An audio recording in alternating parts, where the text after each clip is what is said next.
तो बड़ी खबर आपको बता दें कि प्रधानमंत्री को सलाह देने वाली इकोनॉमिक एडवाइजरी काउंसिल की इस रिपोर्ट पर सियासत भी अब तेज हो गई है। बीजेपी हिंदुओं की घटती आबादी के लिए कांग्रेस को जिम्मेदार बता रही है। सुधांशु त्रिवेदी ने कहा है कि घुसपैठ और बढ़ते जन्म दर की वजह से आबादी में तेजी से इजाफा हो रहा है और जिस तरह से राजनीति हो रही है उससे लगता है कि जनसंख्या नियंत्रण बिल पर सहमति बनाना मुश्किल होगा। तो ये तंज किया है सुधांशु त्रिवेदी ने, जो कि बीजेपी के प्रवक्ता हैं, बीजेपी के सांसद हैं, और उनकी तरफ से कहा गया है कि हिंदुओं की घटती आबादी पर जो सियासत तेज हो रही है उसके बीच में जनसंख्या नियंत्रण बिल पर सहमति बनाना भी मुश्किल होगा। बात करते हैं राज्यसभा सांसद और बीजेपी के राष्ट्रीय प्रवक्ता सुधांशु त्रिवेदी जी से।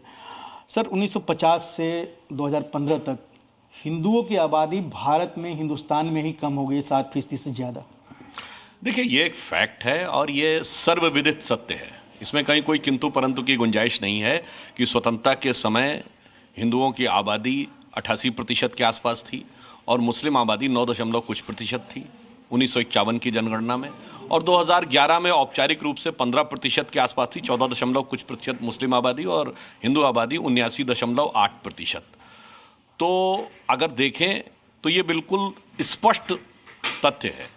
संख्याएं इतनी स्पष्ट और शार्प होती हैं कि शब्दों से तो धुंधा नहीं कह सकता, मगर इससे महत्वपूर्ण बात है ये हुआ कैसे, वो तो अलग बात है। अब मैं कांग्रेस से पूछना चाहूंगा कि संख्या के आधार पे आरक्षण देने की बात करने वालों से मैं पूछूंगा कि भाई, जिसकी जिसकी संख्या भारी होती जाएगी उतना ही आरक्षण बढ़ाते चले जाओगे, क्यों?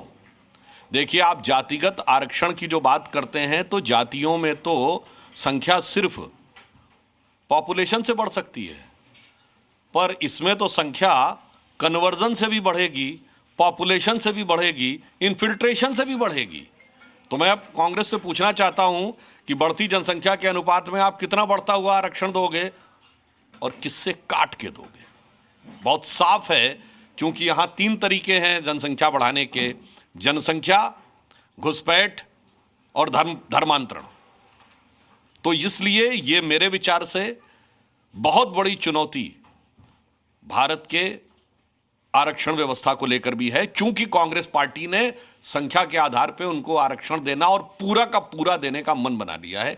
इसलिए ये बहुत गंभीर प्रश्न है। सुधांशु जी, एक बात और आपने भी देखा कि देश के कई जो मुस्लिम धर्मगुरु होते हैं वो लोगों ने साफ कहा कि अगले 20-30 साल में हमारी पॉपुलेशन इतनी हो जाएगी कि हम सत्ता पर जो भी बैठेगा, यानी हम बैठेंगे सत्ता पर, और जिसको बैठाना चाहेंगे हम बैठाएंगे। आपको लगता है आरक्षण और ये मानसिकता देश के लिए किस रूप में ले जाएगी? देखिए, यहाँ पे मैं एक तथ्य बताना चाहूँगा कि देश में 9 राज्य ऐसे हैं जहाँ आज हिंदू माइनॉरिटी में है। देश में कई दर्जन जिले ऐसे हैं जहाँ पर कि मुस्लिम पॉपुलेशन 60-70% से अधिक है। जी न्यूज़।